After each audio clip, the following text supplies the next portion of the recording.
All right, guys. So you might be wondering, what exactly is this? There's no intro, there's no fanfare. What's going on? Isn't this a knife that we've seen before? And the answer to this is yes. This is the Chavez Redemption 229 Kickstop. And I said that this was the best flipper tab knife ever. And whether I'm right or not, that's just my opinion. And, I'm assuming that you guys watch these videos for that opinion, so I'm going to give it to you. Now, I've had this knife in my possession for better part of what's going on almost 2 months, maybe a month and a half. Time flies. It's hard to tell.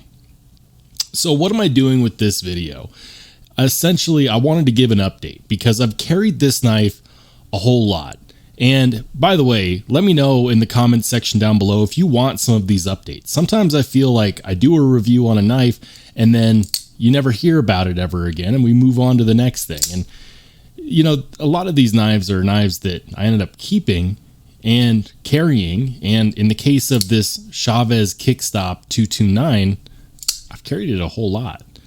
And I feel like it's time to give an update on my opinion. Have things changed? Because let's be honest, a lot of times when we do these reviews, we're in the honeymoon period. The knife is nice. The knife is brand new and shiny. And, I like it a whole lot. And I want to make sure that my opinions are consistent and they actually help people make decisions, because some people actually go out and buy these things after I review them.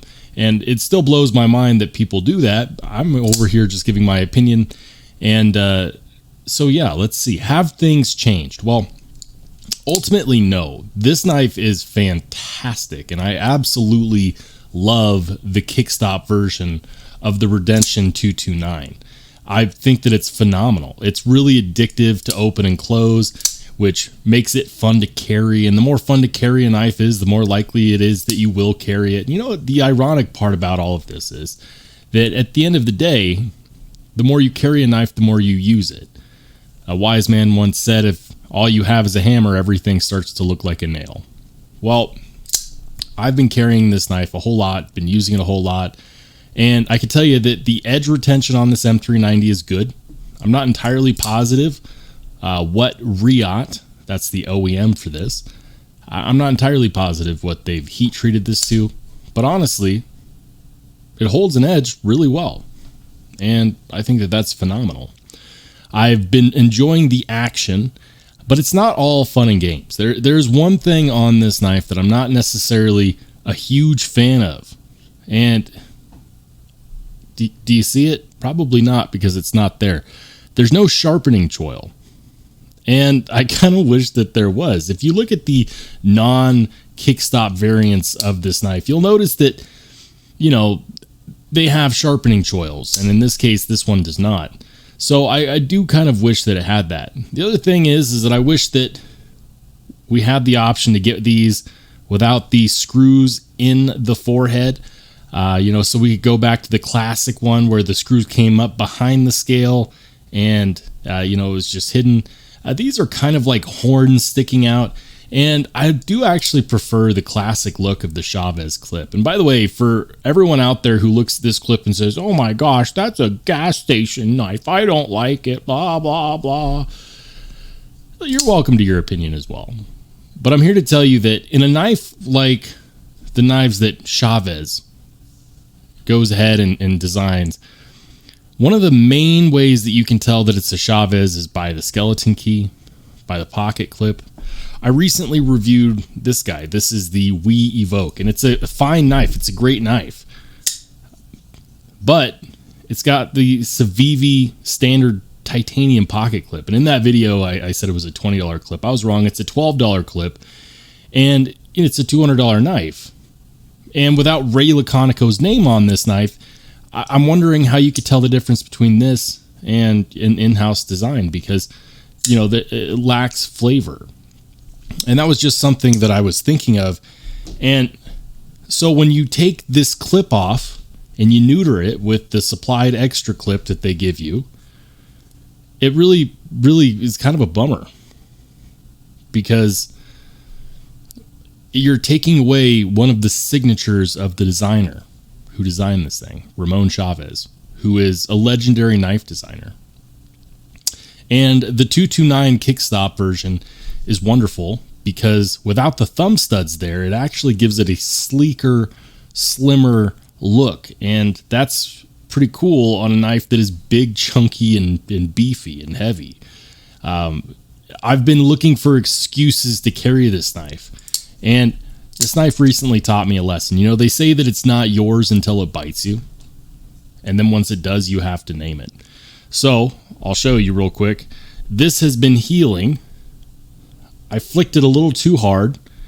It flew out of my hand. And before I even thought about it, I reached out to grab it and it sliced my finger. Now, I probably should have gotten stitches there, but instead I bandaged it up and I used super glue, and I just kind of dealt with it.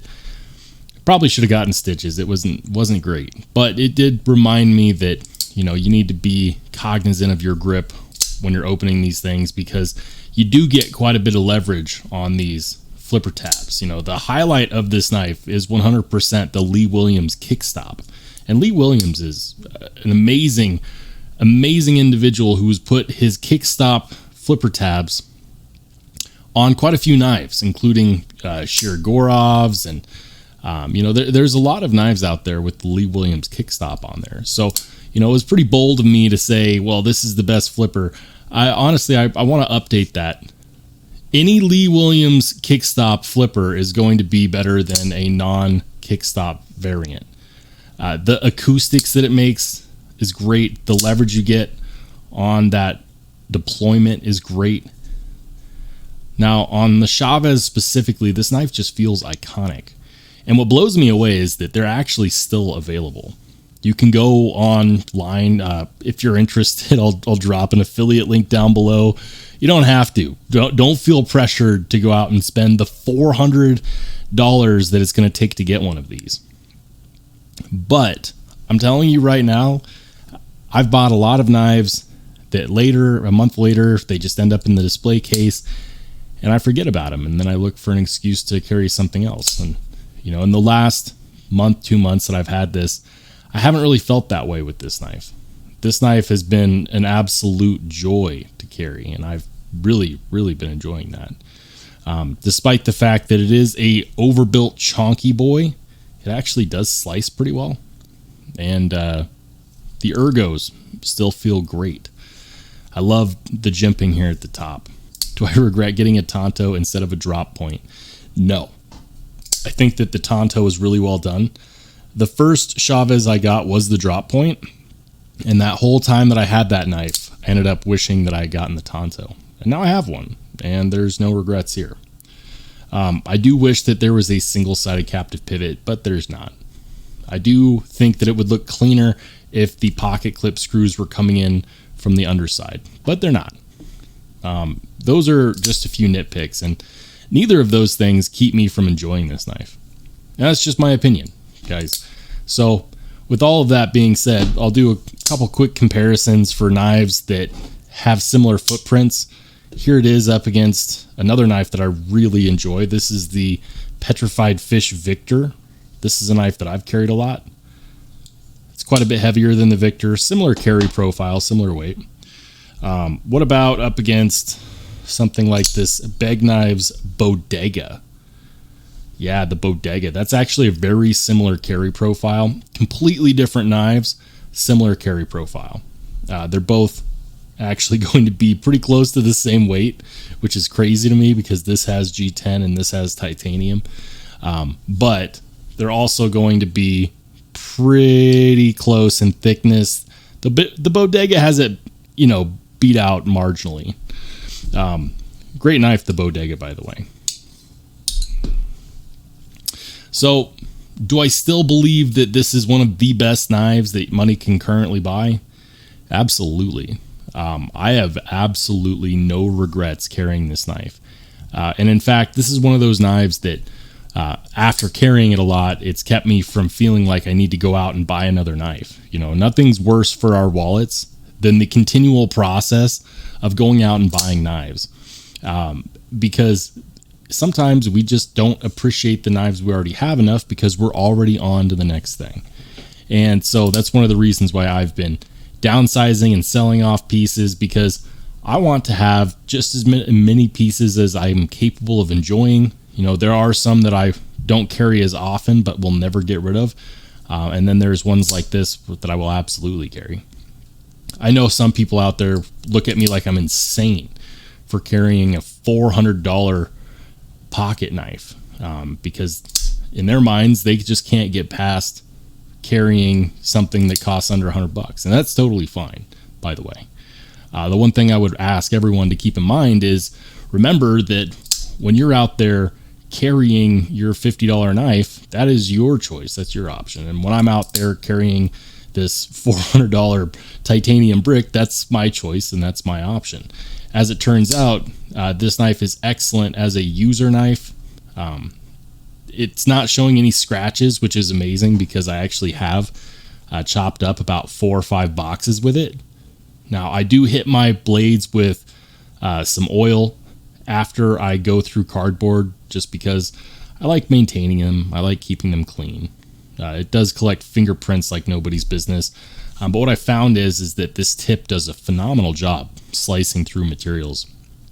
Even though it's a bit thicker up here than it is right here, the tip on this Tonto does a great job of going through materials and stabbing into boxes and cutting through tape. And as you can see, I just got, a smudge on the blade. It's really, really easy to get fingerprints on the satin finish. But I think that it's beautiful, and I don't regret getting the satin over the PVD or whatever the black coated one was. So yeah, this could possibly be one of my favorite knife purchases of 2023. And I wanted to take a moment to just have a chill, relaxed video. No intro, no crazy music, no transition, no nothing, just my opinion and, my update. I believe I've had this for close to 2 months. Maybe it's 30 days. I'm not entirely sure. Time goes by differently for me. But guys, if you watch this far, if you enjoy this type of video, let me know if you want to see me do more of these. Just relax, chill, future updates after having had a knife for long enough to have carried it and to really given a solid, 1-2. I can't do these for all of the knives that I get in, because some of them are loaners. Some of them come from retailers, and they don't want me to take them out of the brand new condition. So those are more of just unboxings and first impressions. But for knives like this that I buy, I'm really interested to hear what you think. Do you enjoy this? Is this just rambling? If I should kill it with fire, let me know. If it's awful, let me know. I'm Rollshambo. I'll catch you on the flip side.